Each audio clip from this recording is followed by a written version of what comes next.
Hello and welcome to the Unholy Pod. It's the podcast for the Unholy Audio channel. My name's Ed, and I'm going to kick off with a channel Q&A all about building pedals. Eventually, we're going to have more guests on the Unholy Pod, and it's going to be mainly talking about pedals, but not just talking about pedals. We're going to be talking about music in general, making music, making art, the whole thing, really. Whatever comes up, really. Okay, so I'm going to kick off. I've been given a few questions from people who've listened and watched the channel. Someone wants to know, I'm new to guitar pedals. What's a good starter project for someone with limited electronics experience? Well, 2 years ago, I had kind of limited electronics experience too. Had a high school graduation from electronics. I did a 1 year like high school thing with electronics, and that's about all I had. And then 20 years later, I decided to start making pedals again. I made a pedal about 20 years ago. It worked, and then I just left it. But I'd kind of, go with the most simplest of things, because once you've made a really, really simple pedal, you can go on to bigger and bigger things. Don't start off with like a massive big project, and probably breadboard it as well, because with breadboards, if something goes wrong, you're not soldering, and if you've got limited soldering experience as well, you can just pull it apart. And so I'd say do a bass fuzz, or maybe that meathead fuzz pedal that I had, or an Acapulco Gold. A lot of these pedals are just really small. A transistor fuzz, or just one integrated circuit if you wanted to do that. Breadboards are pretty much the way to go as a starter, I reckon. And then if you learn schematics as well, learn schematics early on, because if you learn how to read a schematic, you're going to save yourself a lot of bother later when you have to kind of troubleshoot things as well. So and if you're not that confident with soldering as well, then you could just practice soldering on a blank breadboard, and just practice, because if you start practicing on an actual live circuit and your soldering's a bit crap, then you're just going to make a mess of your circuit. So just solder on something, just practice, sit there practicing soldering until you get it. It doesn't take long until you just get really good at something.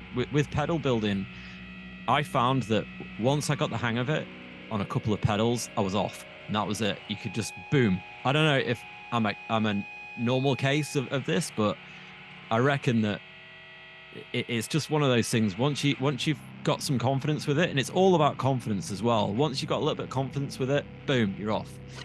Okay, so second question I've been given. Someone has said, I've heard a lot about the importance of selecting the right components. How do I use the right ones for a DIY project? I've got on my phone an app, and it's called electronic component pinout, and it basically looks like this. And basically, if you've got an electronic circuit, and a lot of the times I have circuits where I just don't have access to a certain transistor or a certain part. So I type in the part into the app, and it gives me like 300 alternatives that I could use. And I'm pretty sure if it's not ultra rare and stuff, I can usually pick up something that's kind of the nearest thing to.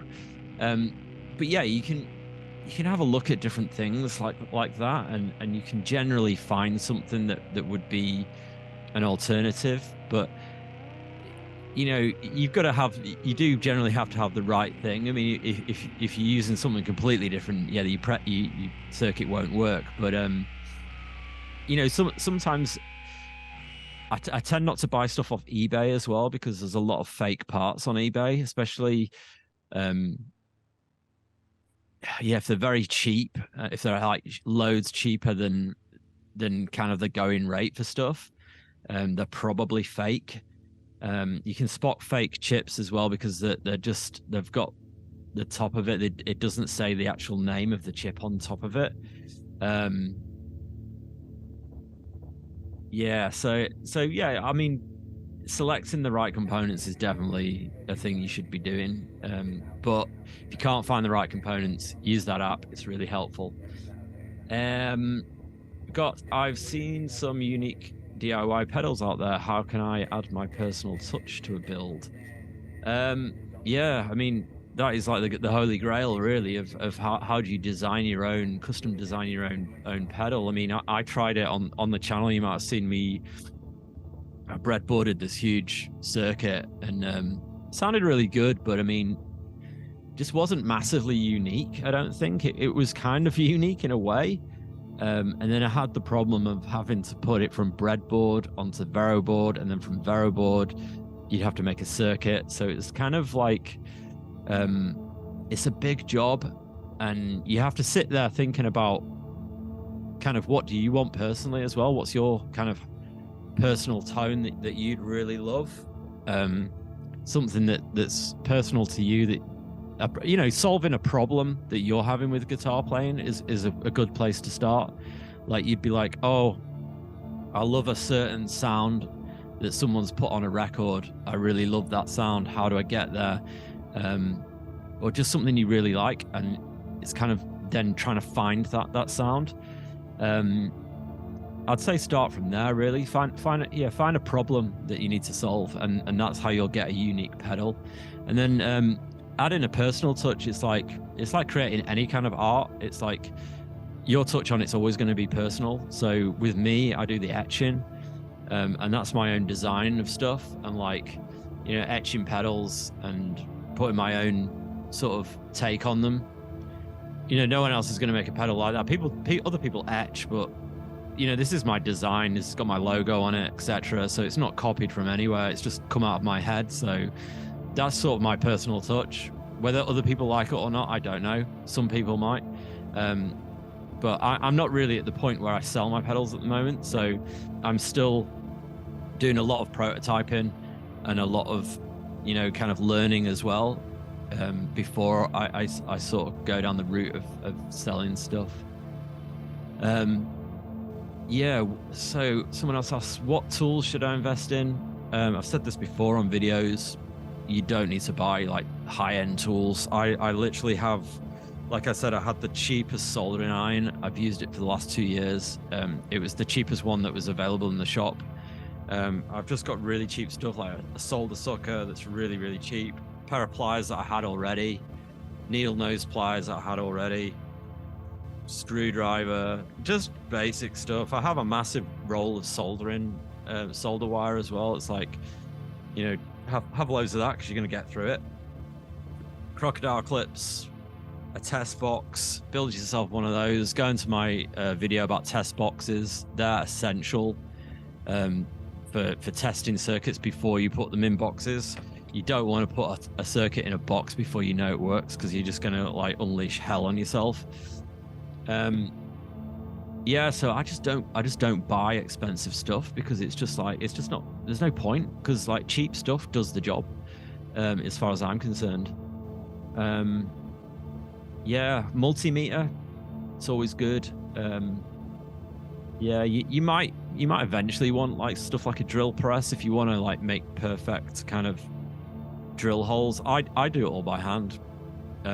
Yeah, my drills aren't exactly center a lot of the time, but I'm making pedals for myself, so it doesn't really matter. I mean, if I started selling them, then maybe I would buy a drill press to get things more accurate. But at the moment, I'm fine just drilling by hand. Okay, so someone else, another question: how can I troubleshoot pedals if they're not working correctly after a build? Well, a lot of the time I don't really know how to troubleshoot. I go for a few basic things, like with VeroBoard, check on the back of the VeroBoard if anything's linked, any solder bridges, things like that.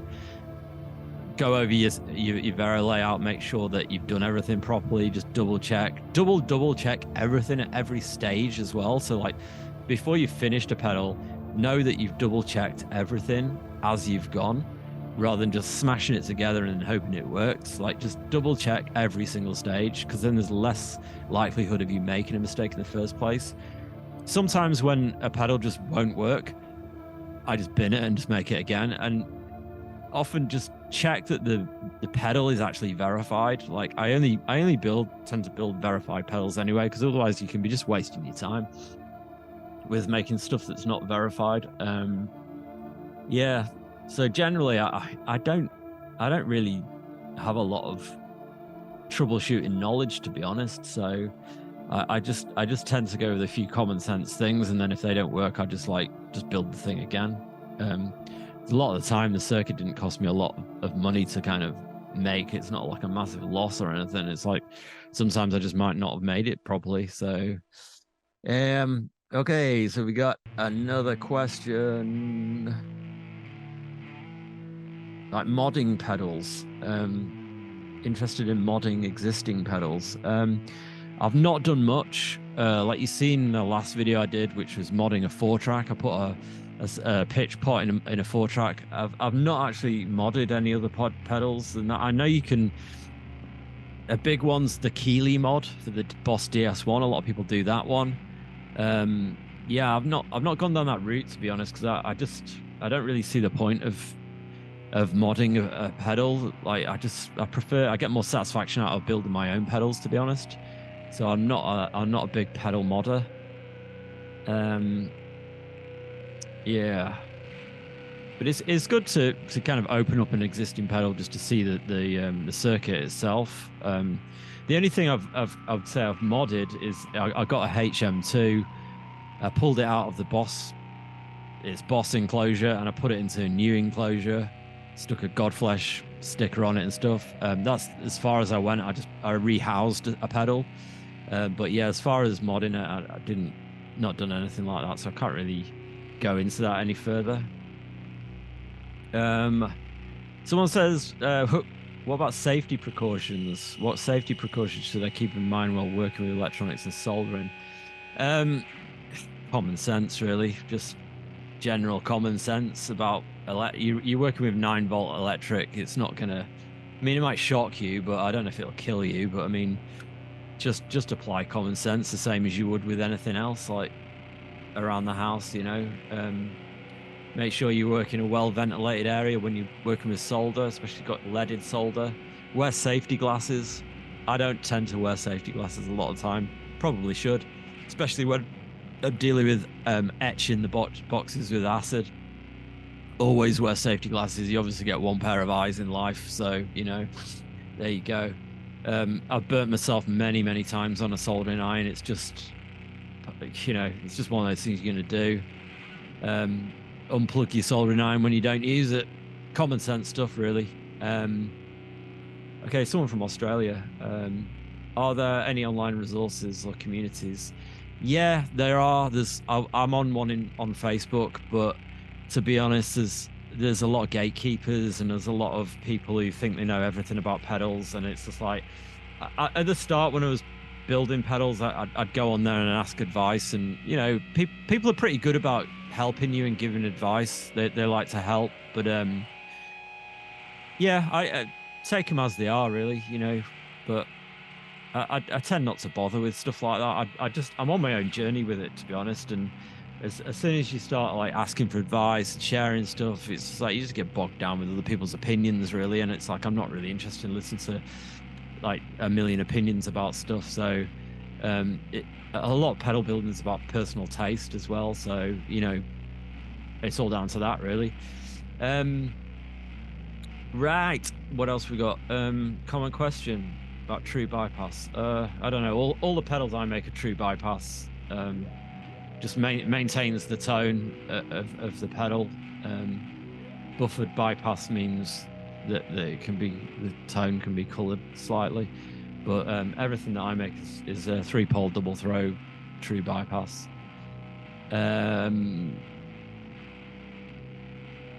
What we got?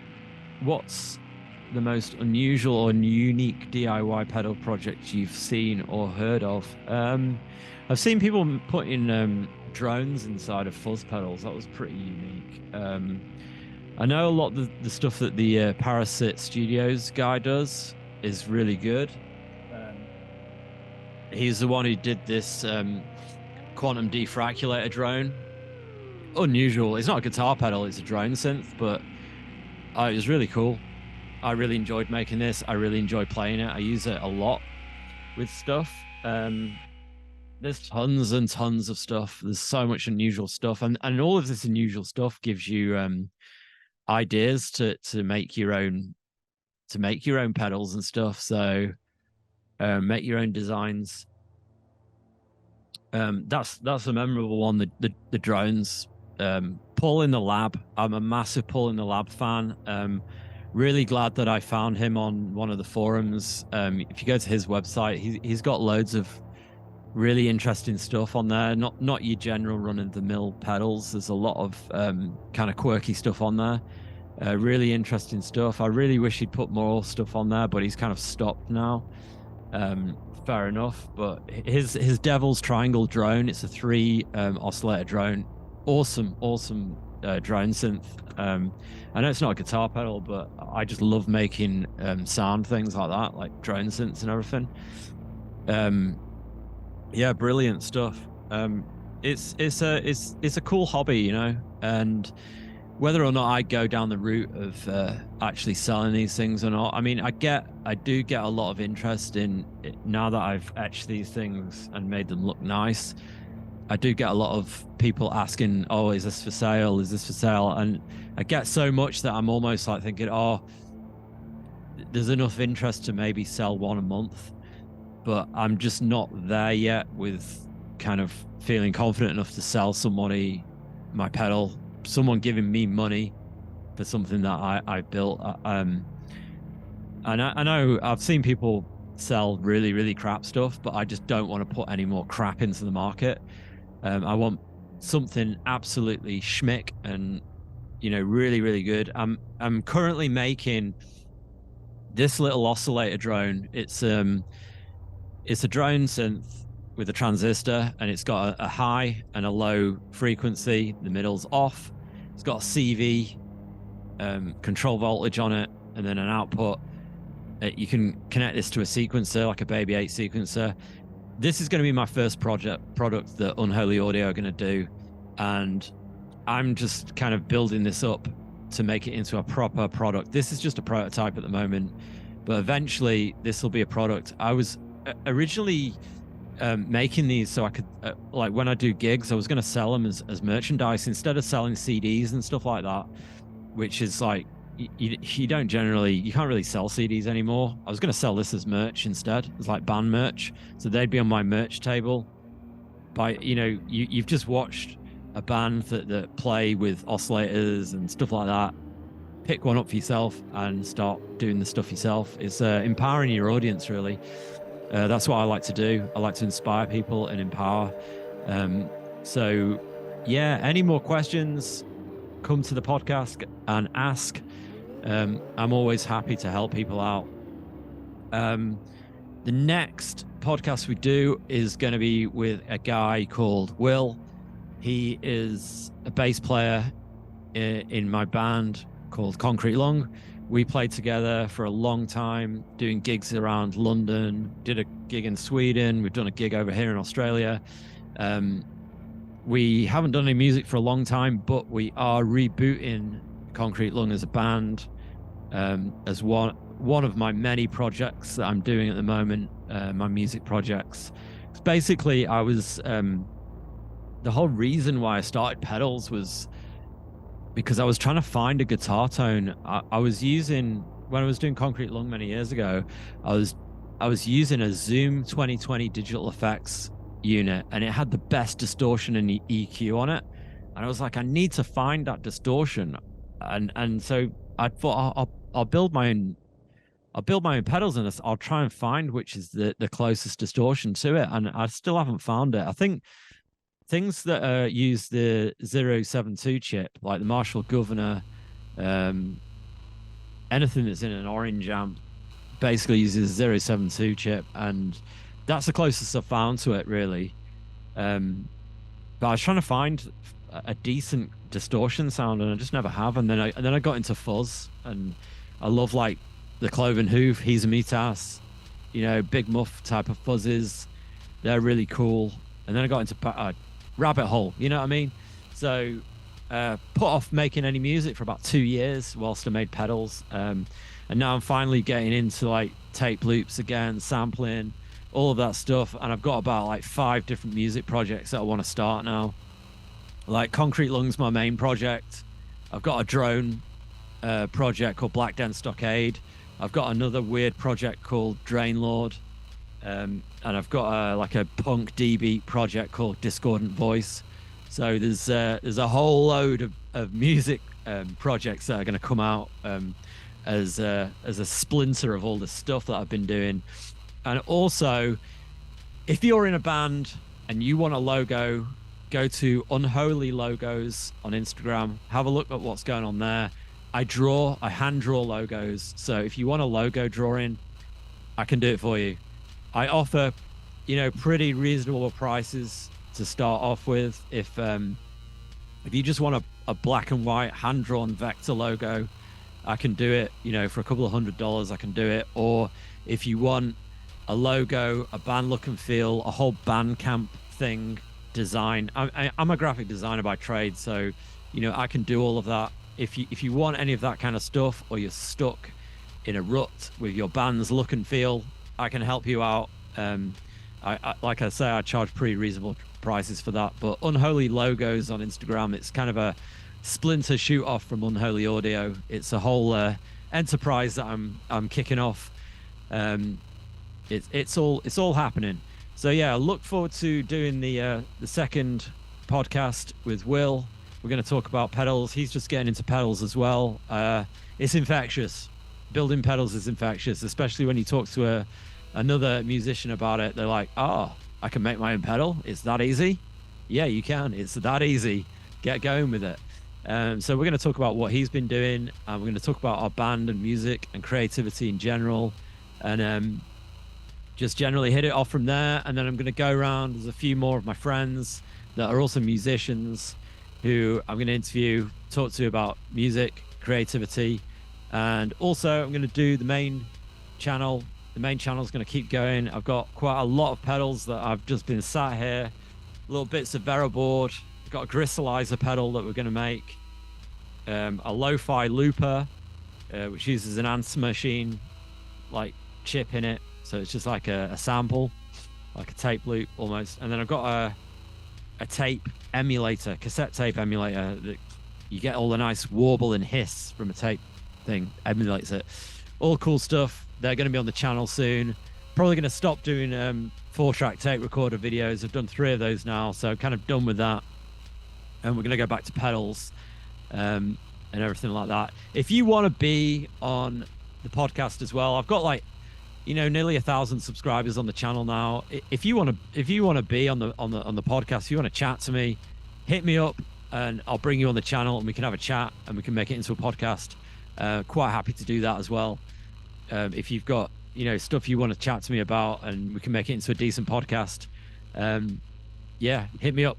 Stay tuned for podcast number 2. It'll be here a couple of weeks, maybe a month, I'm not sure, whenever I get time. I'm a busy dude. So hope you enjoyed it, and I'll see you next time.